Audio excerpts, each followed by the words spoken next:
Sanbonani hlobo, dumelang. Good afternoon, Abshin. Igama lami nguSlindile Nodangala. I hope everyone is okay wherever you are. Thank you for viewing my videos, and please continue liking and sharing, and please do comment in the most loving and respectful manner. And today I'm having dates. I need some sugar. I'm low on sugar. I'm low on sugar, guys. So I'll be having my dates whilst I'm doing this video. Today, what I want to address is the lessons that we learn throughout life.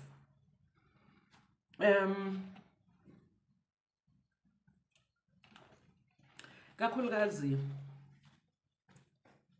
ngithanda ukukhuluma nalabantwana ababizwa omlanjwana, amavezandlebe nentondoni ezisibizwa ngazo. Children born out of wedlock. This is a topic that is very close to my heart, and I feel ukuthi we need to open up about this topic, and I think it's high time we help each other in maneuvering through life, how you can easily maneuver. What I've learned, or what I've picked up throughout life, is that uyabona mawuzokhula or uzozaleka ngaleyo ndlela, uzala vele ilo self esteem yakho I self esteem yakho ilo vele. So because abanye uthola ukuthi nomama oye wamthola or umama azaleke kuye omunye akamthandanga. So leyo nto ke causes a void elifini yengane, a void that he will try to fill with izinto as wrong,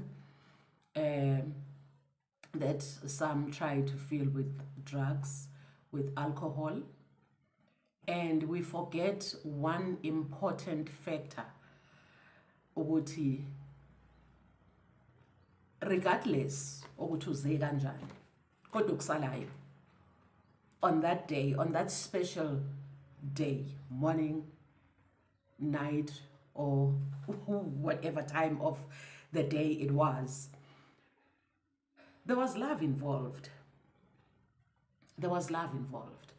And this is one thing I want to highlight for umntwana ozaleke ngaleyo ndlela, ukuthi just remember this, that there was love involved. How do I know that there was love involved? Ngithema ngiyi-researcher, ngiyi-checker le ndaba yokuzaleka komuntu or ukudaleka komuntu. uNkulunkulu wangilidela ku Psalm 139 engizomfunda manje.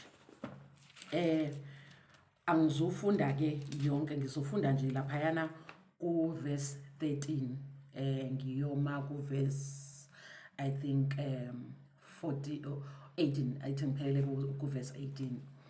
Ithi ke yona, ngokuba wena uzenzile izinto zami, wangaluka esiswini sikamame, ngiyakubonga ngokuba ngenziwa ngokwesabekayo nangokumangalisayo.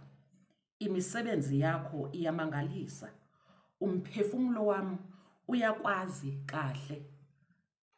Umphefumulo wakho uyazana noNkulunkulu kahle futhi. Umphefumulo wakho noma unga confused kangakanani wena ukho confused, uyazi ukuthi umdali wami umdala weinsuku. Siqhubeke lapha ku 15, amathambo ami ayengafihlekile kuwe, lapho ngenziwa ekusithekeni, ngibunjwa ezindaweni ezijulileyo zomhlaba, amehlo akho angibona ngiseyihlule, zonke izinsuku zami zalotshwa encwadini yakho zanqunywa lungakafiki nolulodwa kuzo. Imicabango yakho uNkulunkulu ingamagugu kimi, bukhulu kangaka ubuningi bayo. Uma bengiya kukubala miningi kunezihlabathi, lapho ngivuka bengiya kuba nawe. So nizweleke, uNkulunkulu wakubumba. Izinto zakho zabunjwa uNkulunkulu. uNkulunkulu wakubumba esibelethweni sika mama wakho. Noma ngabe umama wakho nobaba wakho bona bebethi bakwenza ebumnyameni, but the presence of God was there. Ngoba kwase kuzovela umphefumulo. And there was love. Okusalayo, guys, that we must always remember is that there was love involved, and God is love. Not unless ke mhlambe kwenzeke ngalezi ezinye indlela engingafuna ukukhuluma ngazo. But if those two people agreed, noma bebengathandani ngale ndlela yokuthi mhlambe bangaze bagcine beshadile, kodwa ngaleso sikhashana leso ababe ndawonye ngaso bevumelene babethandana, lwalukhona uthando lapho. So mase wenzekile ke ngalo ndlela wenzeka ngayo bese kutholakala ukuthi hayi ke ayisaqhubekeki mhlambe izifike ekutheni these people decide ukuthi now that we have done this, let's just get married. Uthola ukuthi omunye is like, no, I was not ready, and yada yada yada. Usale ke wena manje so unaleli gama ozobizwa ngalo. Usuyingane yasekhaya, usuyiveza ndlebe, usumlanjwana. Kodwa ke abantu abangakwazi ukuthi umuntu nomuntu noma ngabe uzaleke ngayiphi indlela, kodwa ke especially abantwana abazaleke ngaleyo ndlela, you are tender already, because awulitholi lonke uthando olidingayo. Ubaba uvela mayevela, abanye abaveli nokuvela akabibikho ngisho uzalwa. Omunye uzoza kuhlangane nawe mhlambe so usebenza, so uyintombi endala, so uyinsizwa endala, so kuyikhona evelayo. Omunye uzovela ngaleso sikhathi esithandwe uye, or asivele sithi mhlambe ke sivunywe uNkulunkulu ukuthi nohlangana ngaso. Kodwa kuso sonke lesi sikhathi kunalento emisayo empilweni yakho, ngoba kwesinye isikhathi omunye umana yakekho, ubaba akekho, so ukhulela phi? Ukhulela uyingane yasekhaya, ukhuliswa ekhaya. Most of the time sikhulela khabo ma. We rarely hear abantwana kuthiwa ukhulele khabo baba wakhe. Kodwa ke ukukhula kwakho awusenawo lama mentors uNkulunkulu akade ewaplanile ukuthi wena you need mentors, like I said in my previous video. Uthi uNkulunkulu wonke umuntu, akekho uNkulunkulu umuntu amdalela ukuthi azoba yilolo emhlabeni, akekho. Iplan yakhe kaNkulunkulu, ngoba uNkulunkulu one order, kwakukuthi ube naye umuntu ozokubonisa indlela, oyiway shower yakho, ozoba uyena ozokukhuza ukuthi hayi ungayi laphayana uzongena eweni, ungaya laphaya uzokuthola ukuphila lapha, uzokuthola okufunayo laphayana. So what I'm trying to get at here ukuthi siyeke siyithole sesenza izinto eziphuma endleleni, because senzani, most of us sizama ukuvala ivoid. And okunye okubuhlungu ukuthi if kukanjalo, then clearly awulazi uthando. Mongalazi uthando likama, ungalazi uthando likababa. So wena awungeke umuntu mayengakubuza ethi awungichazele ngothando ukuthi yinto enjani, awulazi uthando. Wazi uthando lolu olunikwayo mhlambe daily, wazi uthando where things are provided. You know providers, but you don't know someone who loves you. Not that someone who provides for you doesn't love you, but excuse me, you never hear anyone saying I love you. Most of us, sisakhula sababadala ungakazi umuntu ethi I love you Sli, I love you. You know, njengomalume wami or uanti wami or ugogo wami or ubani, you know, or uanti wakamakhelwane. Nje ilanguage leyo evele ibe kude, especially emntwaneni onjengalo, ngoba umuntu who is supposed to constant you constantly remind you ukuthi you are loved is not there. So ke uthole most of the time lezi ingane uzothi mayifika esikhathini la eba intombi khona because the body clock is not going to be like, oh okay, just because you were born in this manner, or just because you don't know what love is, I'm not going to do what I'm supposed to do. The body is going to do what the body is supposed to do. And then you find yourself uhlangana nabantu who are going to constantly remind you ukuthi you don't know what love is. You hear someone saying I love you and you think, oh, that's it, and that's clearly that's what love is, and you fall for it. Uthola ukuthi umuntu uyayidlalela and siyakwazi lokho. Most guys, they just use the word I love you to get whatever they want to get out of you, and that's it. So if wena awuzange luportray uthando phambi kwakho, you don't know what it feels like, you don't know what it looks like, you don't know when someone is lying, your senses when it comes to love are distorted. That's why people can easily lie to you when it comes to uthando, because awuzange ulifunde, and then now even your body forgot how important it was for you to be told or taught about love. Yes, you were taught about everything else. You were taught, you were taken to school, you got answer, but this one important factor elifini yakho awuzange ukwazi ukuthi uyifundiswe. So yes, ibe a problem ke le, because omunye ends up thinking sex is love. Omunye ends up thinking, if I please my friends, clearly that's love. If I say no to my boyfriend or my girlfriend, then that means I don't love them. If they ask something of me that I feel deep down in my soul that it's wrong, but because I want to keep them,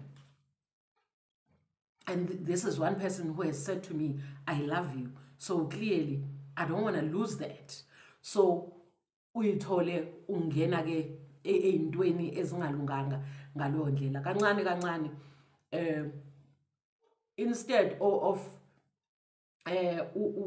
uhileke kancane you are adding more trauma in your pain, because okusalayo kune pain yokuthi uma wayengekho, kune pain yokuthi ubaba wayengekho. So wena, these two important people elifini yakho who were supposed to teach you everything, but most importantly who were supposed to show you and make you feel loved,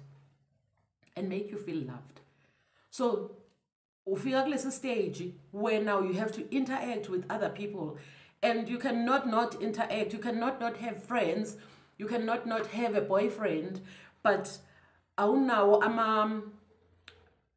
ama weapons that you need.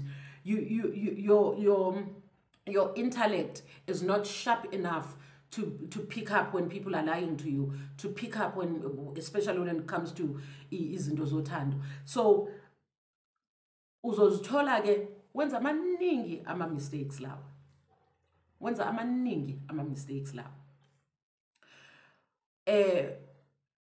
So stand some, go back and read Psalm 139. This video kahle and most of my videos ngiwenza ngoba ngifuna ukufikelela entsheni ukuthi sithandwa sami, regardless of your situation, please do know there is a God, and God loves you, and God is constantly watching us. There is a song that says God is watching us. God is watching us. God is watching every move you make. And if God was there, wenziwa wena kulezo zindawo lezo ezijulile ezicashile. So angeka kulahle manje mawusuphila usuzalekile so uphila. But into obungayazi yileyo yokuthi God does love you. Nayo bungayazi. And yinto nathi esikhule ingekho emqondweni wethu ngalowo ndlela.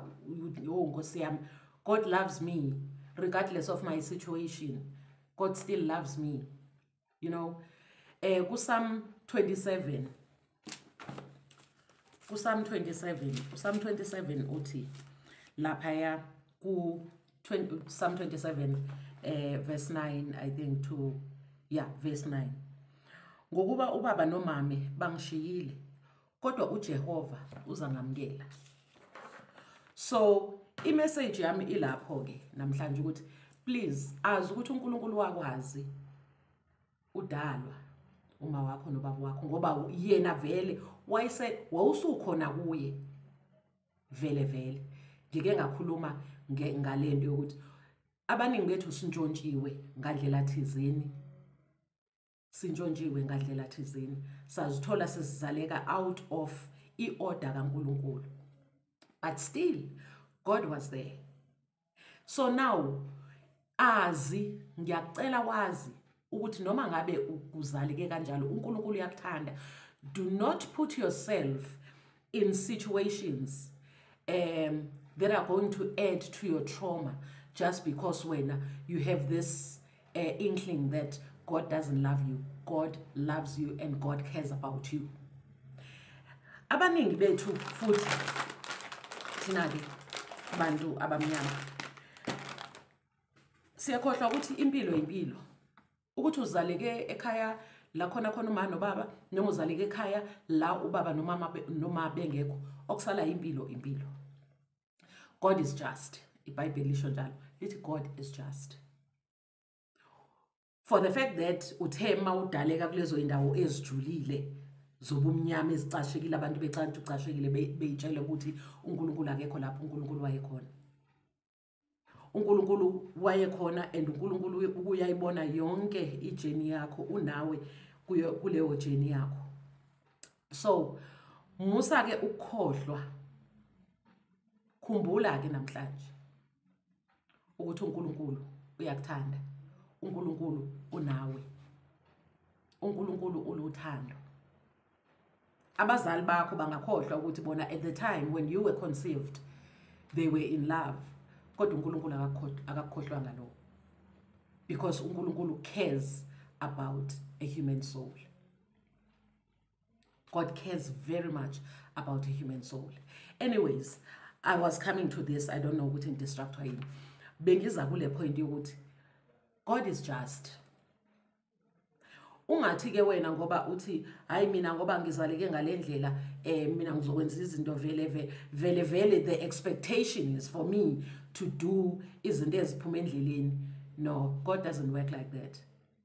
Let me tell you something, and this hurts my soul every time I think about it. I was a child. When I was a child, I was a child. I did izinto zobungane. There was no way ukuthi ngangizothi ngina 15 ngenza izinto zabantu abano 55. No. As a child, I did what every child was doing. But kwaba nokubonakala sengathi ngoba nakusekaqala ukwenza izinto ezikanje uzoba pregnant. Nkosi yami. And thank God someone said that, because then I was like, okay, I need to be very careful. Whatever I do, I need to be very careful. Please, God, help me. Please, ngingabi pregnant, God, 21 ingakafiki kuyena, please. And leyo nto leyo yaze yangenza ngasaba, uzugcine nokusaba nawe ukujola, because you're like, mhlambe what if, you know? So let me shy away from boys and just focus on myself and my life. But because God is just, guys, kwaenda pha kumitha omunye bengalindelekile ukuthi angamitha, because God is just.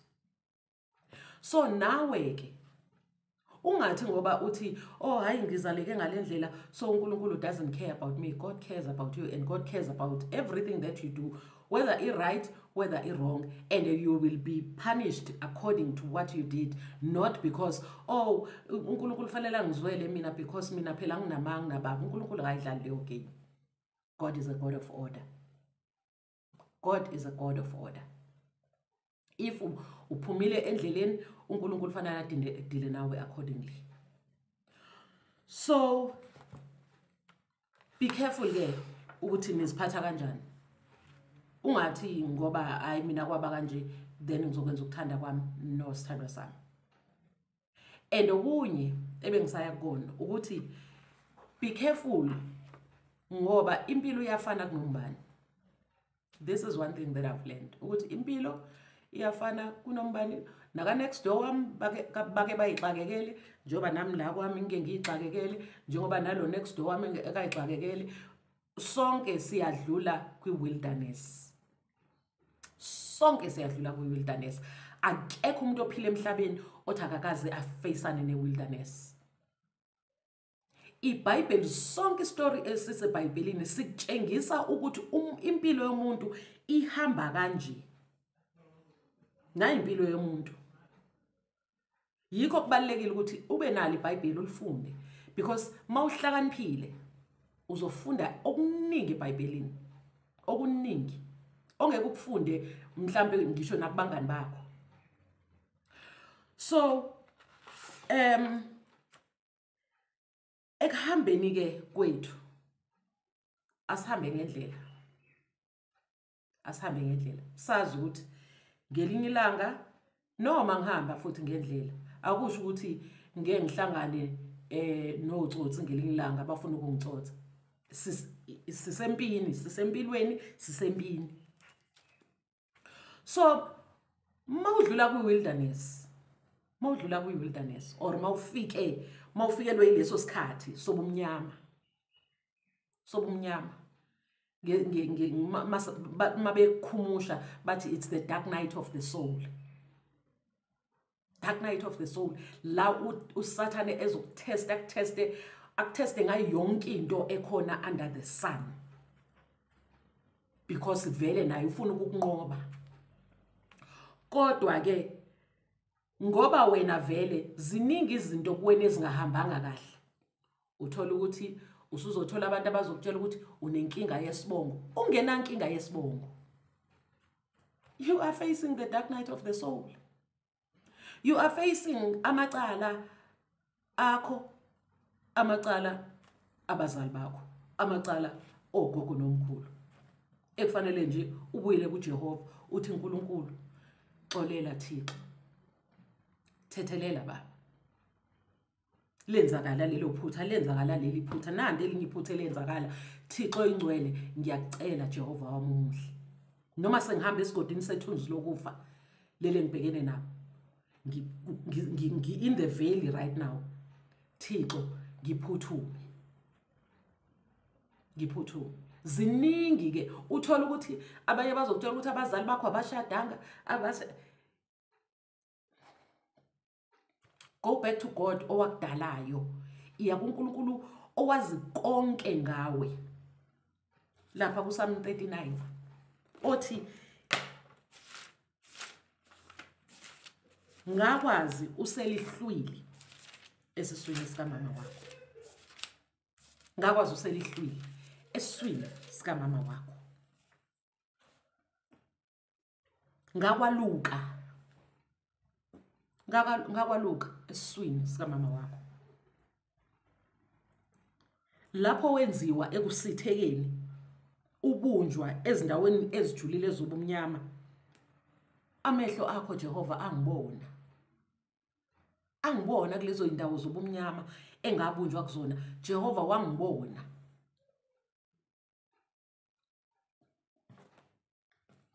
Ngabe wastop uJehova wathi hey ngoba manje kuzoba nenkinga yesibongo. It didn't stop. No, it didn't. But uNkulunkulu wazini. Ubese uthe suka ke abesethi come to me nina ensindwa imithwalo, come to me. Nina ensindwa imithwalo. Guys, what life has taught me is to observe life, observe nature, observe nature.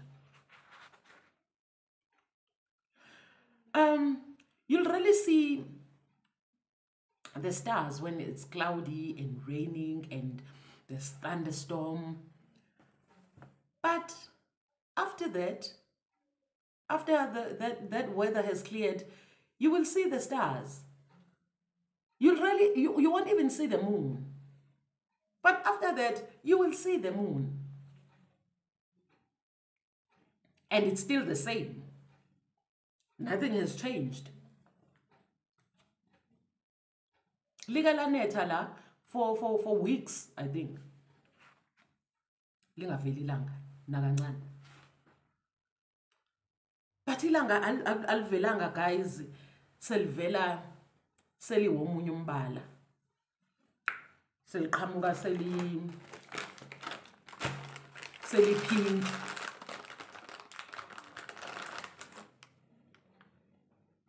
Because liyazi ukuthi ilanga kunesikhathi la lizonetha khona. So mayinetha khona la kufanele ngihlale khona. Liyahlala la lihlala khona. Linethe lize liqede, lidume, libanike, lenze konke. Liqede. Bese liyavela futhi. There's 4 seasons, guys, every year. Spring, summer, autumn, winter. My neighbor on my right had a tree, we cut it, I think, this year. Had a tree, guys. I used to observe that tree every winter, and I used to look at it and be like, you don't have leaves. You have absolutely nothing, but it's still there. It's standing there. Ngisho ngavuka ngo-12 midnight, it's standing there. Ngisho ngavuka ekuseni ngo-4, it's standing there. June, July, August, it's there. It's not moving. Masithi September, sithi usibone sihleka sodwa isihlahla. Azange simuve, azange siphithizele. Azange simuve, azange siphithizele, azange siloku sehla senyuka. Sime lapho. The reason why it's no longer there, it's because umnikazi wakho umwaso wendlu udecide ukusikhatha. Umnikazi wendlu udecide ukusikhatha. But kube besikhona namanje bengizovula la nginitshengise ngithi nasele sasihlahla. Niyasibona? Asinama leaves. Bese ngiyanibonisa sona in summer. So besinama leaves, si green, sihle. Sinikeza umnikazi waso umthunzi, konke kuhamba kahle. So nathi ake sifunde, guys, kuma 4 seasons of the year. Azi ukuthi lizoshisa ilanga, okay, machisa ilanga, angithatha amanzi. uNkulunkulu mayesangibuyisisile ngamanzi, angithatha amanzi ngiphuze.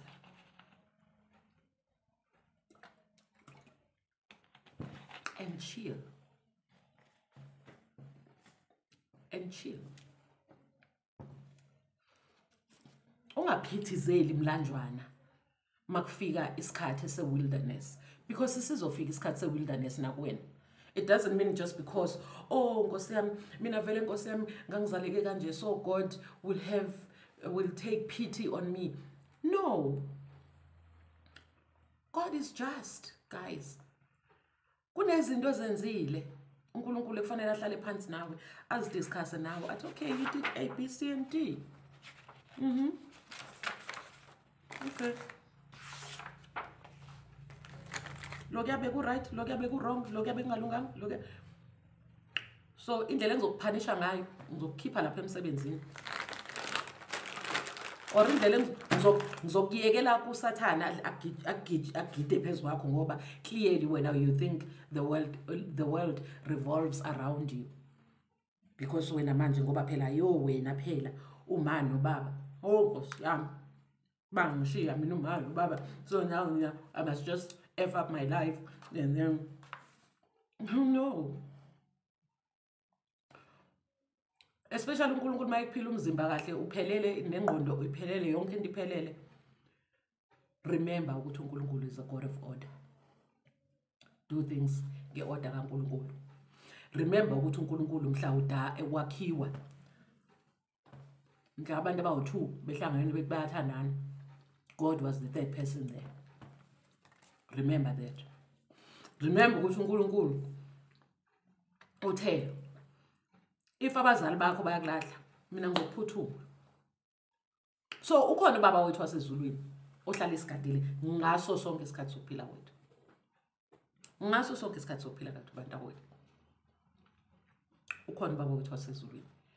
Yiloko nje namhlanje bengifuna ukuthi ngixoxe nani ukuthi guys, noma ngabe ukuyiphi situation, remember one thing. Your decisions, the choices you make, yizona ezikufaka enkingeni noNkulunkulu, izona ezikufaka enkingeni nomhlaba. It's the choices we make. It's not, yes, that choice that was made ngawe out of i-order kaNkulunkulu, say understand nayo, but that does not give you the right ukuthi nawo ke wena salusumosha ke impilo yakho yonke. Salusumosha ke impilo yakho yonke ngoba wena phela kwamosheka lapha ya. No, you can still turn things around. You can turn things around. You can make your life better. You can make your life better by getting closer to God. Go closer to God. Befriend God. Oh, what a friend we have in Jesus. What a friend we have in Jesus. So if you've never read Psalm 27 and Psalm 139, I was visiting namhlanje uyozifunda. If you have been feeling that way, you could say, hey, mina izinto azilungi ngoba inkinga yesibongo. No, it's not inkinga yesibongo. How is your relationship with God? How is your relationship with the Creator? Umdala wenzuku, our Heavenly Father. How is your relationship with Him? Then ke uzobuya uzongitshela.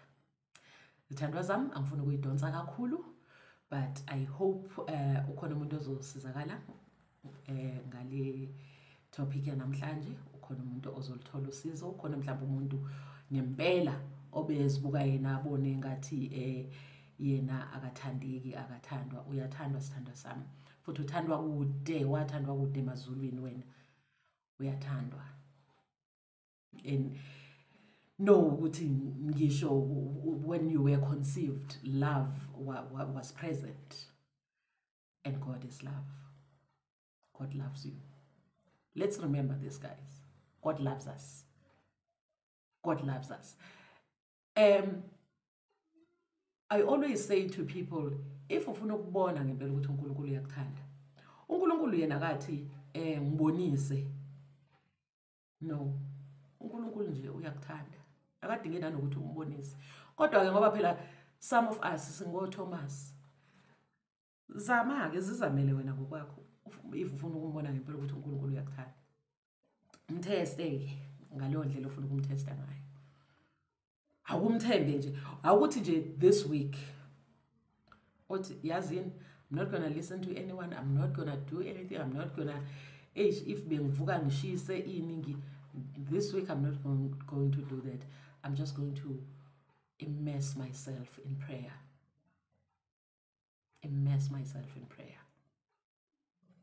Ngibona ukuthi uNkulunkulu uzongiphendula yini, and uzokuphendula sithandwa sami. Uzokuphendula. uNkulunkulu anibusise ke nonke wherever you are. Ngiyanithanda. Please like and share and comment and subscribe, guys. Please subscribe, guys. Help me grow, please help me grow. I love you. and I'll post another video, I think, by the end of the week. Thank you so much again to those who are viewing my videos. Thank you very much. God bless you. Love you guys. Bye. Mwah.